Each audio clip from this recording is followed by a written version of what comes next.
Since Brian Kelly chose Malik Zaire over Everett Golson in the bowl game last year, the Music City against LSU, Brian Kelly now no longer has Mr. Golson as an option at quarterback. We talk ACC football, and of course, Notre Dame's kind of an extension of the ACC. That's another subject for another day. Here we're talking Irish quarterbacks with a lot of big expectations for this team heading into 2015. Expect that to see the Irish in that preseason top 10 across the board. We bring in Mike McDaniel of Inside the ACC to help us with the Irish. And Mike, let's start with Everett Golson. Even though he's made his way to Tallahassee, 2 significant years at Notre Dame, especially the run to the national championship game 3 years ago, indiscretions off the field, led him to one missed season in 2013, then led the way for most of the way in 2014, a 5-0 record and a big showdown against Florida State before things kind of crumbled on him. So your thoughts about Golson's performance in South Bend? Well, I don't think you can shy away from the fact that Golson took ND to the national championship as a freshman. I think that's a big accomplishment. The fact that they, rode a really strong defense that year. I mean, they didn't give up a rushing touchdown for a really long time. Their defense was awesome. But as far as the quarterback's concerned, we got to see Everett Golson grow from kind of a game manager situation as a freshman to just new heights going into his junior year. Of course, he had the transgression off the field, but he did everything he could to get back, and he was pretty good for the Irish last year when he wasn't turning the ball over. The problem was with the 22 turnovers, the 14 interceptions, the 8 fumbles, it ultimately cost him his job. He completed 60% of his passes through 28 touchdowns and was a Heisman candidate going into that Florida State game. He's a big-time talent out of Myrtle Beach, South Carolina, big-time quarterback, and Florida State is getting a very, very good player as long as he takes care of the football.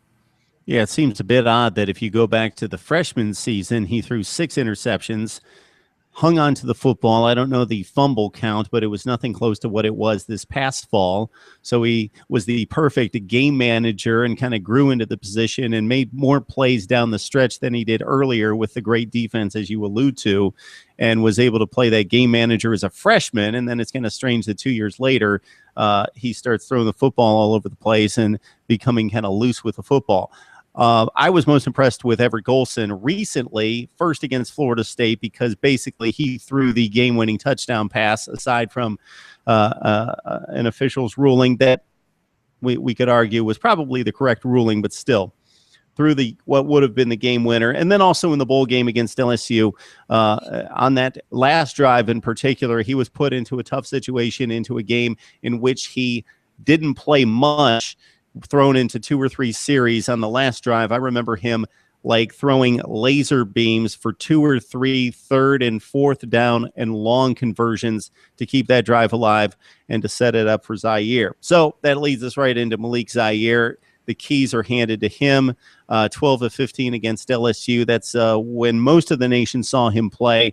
Your thoughts about Zaire and what he brings to the table? Well, he's a running threat, and not that Golson wasn't. I mean, Golson had 8 rushing touchdowns last year for the Irish, but Malik Zaire is an absolute running threat. Had 96 yards rushing in the bowl game and a touchdown run, and he carried the ball 22 times, so they weren't afraid to use him in that role. Without a doubt, he's got a big arm. He can throw it over 70 yards in the air. It's been documented. Now, the accuracy issues, we're not really sure. Got a little gun shy in the bowl game against LSU. He was 12 of 15 for 96 yards and a touchdown, but the 3 missed passes, I mean, he got a little excited and overthrew it by a good 10 or 15 yards on each of those three missed passes. But for the season, he was 21 of 35 for 266 yards and the touchdown pass in the bowl game. So we don't really know a lot about him. I mean, he's looked very good so far. He's trying to help Notre Dame improve upon their ranking in the passing game. Last year, they were 19th in the nation, averaging almost 286 yards a game throwing. And he's made some bold expectations there out in South Bend. Of course, we all know that ND is projected to be in the top 10 in almost every major poll that's going to be released here in the preseason leading up to August. But he's made some proclamations saying, hey, we're going to be a college football playoff player, and we're going to be there, and we'll be a contender to win the championship. And he's gone back and forth with one of the Ohio State linebackers in a little Twitter spat. So they're going back and forth. He's not short on confidence, which is good for playing quarterback at Notre Dame because, as we know, the spotlight is kind of shed on you there. And you're under a lot of scrutiny, especially if you don't play well.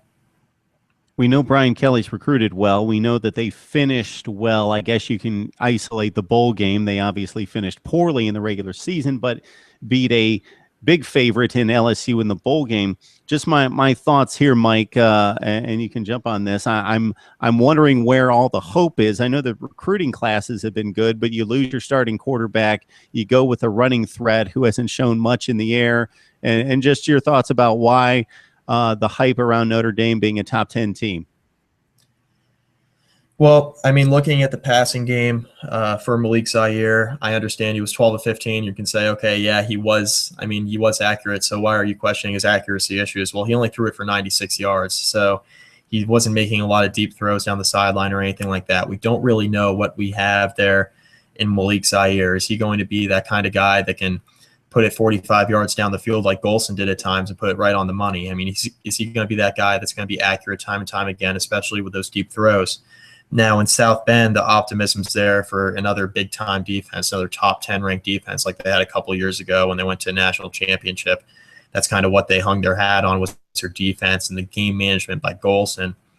Now Zaire is a junior, so you might see him, being let loose a little bit more. I think Brian Kelly has a lot of confidence in what he can do, but the optimism is there in South Bend for an improved run game, a very good defense, and the hope that Zaire pans out as a quarterback and doesn't turn the ball over nearly as much. Because if you looked especially at the Arizona State game for Notre Dame a couple of weeks after that very close Florida State loss, the issue there was the 4 interceptions that Golson threw. And, the Irish came back in the second half, and Golson threw a few touchdown passes. But if he doesn't turn the ball over 4 times, they don't fall behind that quickly. And perhaps, that's not the straw that breaks the camel's back there for their season. Because after that Arizona State loss, now you're talking about ND no longer being a playoff threat, and stuff kind of just snowballed on, start going downhill. So it all starts with the turnovers. Going to have to see if Malik Zaire can take care of the ball. And ultimately, if they run the ball and play as good a defense as they played a couple of years ago when they went to a national championship and were overmatched by a much better Alabama team, I think there is optimism in South Bend that they could perhaps make a playoff run. Okay, Mike. So Zaire's one play away from being on the sideline and somebody else is in there. Who would that be, most likely? And then looking down the road, once Zaire's off campus, any candidates there? Well, there are 3 backups currently on the roster. 2 of them are sophomores. You got Deshaun Kaiser as well as Montgomery Van Gorder. Don't know much about either quarterback as far as game experience. They haven't seen the field much. Obviously, the spotlight belonged to Golson and Zaire. Freshman 4-star quarterback Brandon Winbush has just gotten to campus. He is one of the biggest quarterbacks that's been recruited under Brian Kelly. And he's ultimately going to be the guy when Zaire is off campus. But if he goes down this year, it'll be interesting to see how the depth chart falls. But you have to figure that Winbush is going to play into this thing one way or another, especially if Malik Zaire begins to struggle, which isn't expected right now. But, of course, one thing after another. I mean, we weren't expecting Golson to struggle the way he did at times last year either. So I think Brandon Winbush is the guy ultimately, and whether or not Brian Kelly rushes him along and wants to get him earlier playing time is yet to be seen. All right. So it's up to Malik Zaire and company to navigate Texas, Georgia Tech at Clemson, USC, Boston College to a certain extent, at Stanford to close it out. So Notre Dame schedule's tough. They always do. Sometimes those teams are a bit down, i.e. the Michigan States of the past, and they can't control that. But that's a pretty formidable schedule. So it will take some doing to finish what we would expect to be 11-1 to make that college football playoff. Yeah, it's without a doubt a tough schedule for Notre Dame, and one way or another, they seem to find themselves either having a tough schedule or, at the beginning of the season, or having a tough schedule handed to them and then having some teams not play as well as expected. So one way or another, Notre Dame does schedule some big-time opponents, and now with the ACC agreement, some of those teams in the ACC playing a lot better, i.e. Georgia Tech and Clemson, it'll be interesting to see how Notre Dame responds. And that's a tough test. I mean, don't underestimate Texas. I know they had a down year last year, but they're expected to show some great improvement this year under Charlie Strong, so that could be an interesting one there to open up the season for Notre Dame. Yeah, anytime I've ever heard any bashing of Notre Dame's schedule, I never understood it, because the only time it lightens up is when a Michigan's down or somebody else that they put on their schedule that's typically a top 10 or 20 program has a down year. Another tough schedule for Notre Dame. They always stack it with national powers. All right, we got Mike McDaniel from inside the ACC to break down Notre Dame. We always invite your comments as well. Mike, thanks so much for joining us. Thanks, Mark.